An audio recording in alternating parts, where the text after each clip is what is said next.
আমি এই হাদিসটির প্রেমে পড়ে গেছি। আপনি যখন নীরবে ঘরে বসে কান্না করেন, আল্লাহ তখন ফেরেশতাগণদের উদ্দেশ্য করে বলেন, কোন জিনিস আমার এই বান্দার চোখে পানি আনলো? ফেরেশতাগণ বলেন, আপনার বান্দা সুখে নেই, আপনার বান্দা অনেকদিন হাসেনি।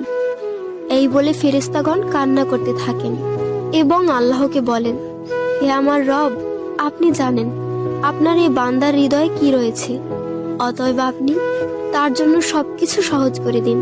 আল্লাহ বলেন, আমার এই বান্দা এমন কিছু জীবন থেকে হারিয়ে ফেলেছে যা সে অধিক ভালোবেসেছিল। অতএব আল্লাহ বলেন, আমি শপথ করছি, আমার বান্দা তার জীবন থেকে যা হারিয়েছে এর চেয়ে উত্তম জিনিস তাকে এনে দেব, যা দেখে দুনিয়া ও আখিরাতের সবাই বিস্মিত হবে। আলহামদুলিল্লাহ।